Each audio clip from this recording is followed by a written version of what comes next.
హైదరాబాద్ లో పేలుళ్ల కుట్రను Telangana counter intelligence భగ్నం చేసింది. 2 నిందితులను అరెస్టు చేసింది.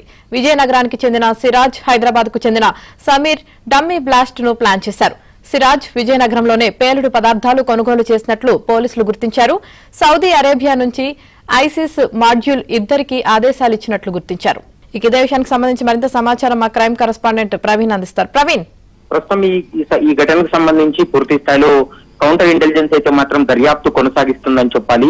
ఎందుకంటే హైదరాబాద్ లో బ్లాస్ట్ కు వీళ్ళు ప్లాన్ చేసేటువంటి ప్రయత్నం చేశారు. అందులో భాగంగానే కౌంటర్ ఇంటెలిజెన్స్ కు వచ్చినటువంటి సమాచారంతో ఈ కుట్రను భగ్నం చేశారని చెప్పాలి. విజయనగరం చెందినటువంటి సిరాజ్, హైదరాబాద్ కి చెందినటువంటి సమీర్, వీరిద్దరూ కలిసి ఈ కుట్రకు పన్నినారనేటువంటి అంశాన్ని కౌంటర్ ఇంటెలిజెన్స్ పసిగట్టింది.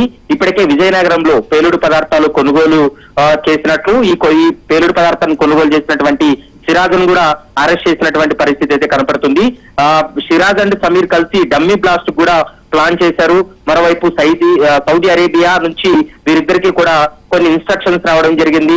ఒకటి సక్సెస్ అయిన తర్వాత మరికొన్ని హైదరాబాద్ లో వీళ్ళు పేలుళ్లు చేసేందుకు ఒక కుట్రపూరితంగా వ్యవహరించారనేటువంటి అంశాన్ని కూడా గుర్తించడం జరిగింది. దీని వెనుక ఐసిస్ మాడ్యూల్స్ ఉన్నట్లు ప్రస్తుతం అయితే కొన్ని అనుమానాలకు తావిస్తుంది. వీళ్ళకి టచ్ లో ఉన్నటువంటి వ్యక్తులు ఎవరు, వీళ్ళకి ఆదేశాలు ఇచ్చినటువంటి ఆ ఉగ్రవాద సంస్థలు ఏవనేటువంటి అంశానికి సంబంధించి కౌంటర్ ఇంటెలిజెన్స్ పూర్తి స్థాయిలో దర్యాప్తు కొనసాగిస్తుంది.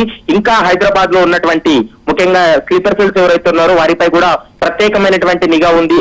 ఎందుకంటే ఇప్పటికే మనం చూసాం దేశవ్యాప్తంగా హై అలర్ట్ కొనసాగుతున్నటువంటి నేపథ్యంలో ఇప్పుడు హైదరాబాద్ కు సంబంధించినటువంటి వ్యవహారంపై కూడా గత కొంతకాలంగా నిఘా పెట్టడం జరిగింది. అందులో భాగంగానే వీరిద్దరూ కూడా ఆన్లైన్ ద్వారా వీళ్ళు పరిచయం ఏర్పాటు చేసుకొని కొంత ఐసిస్ సానుభూతి పరులుగా వ్యవహరించడంతో పాటు ఐసిస్ మూలాలున్నాయి, ఐసిస్ ఉగ్రవాద సంస్థకు సంబంధించినటువంటి కొంతమంది ప్రతినిధులతోటి వీళ్ళు టచ్ లోకి వెళ్లడం జరిగింది. కాబట్టి వీరిపై నిఘా పెట్టిన తర్వాత ఎట్టకేలకు ఇద్దరిని కూడా అరెస్ట్ చేసినటువంటి సందర్భం అయితే కనపడుతుంది.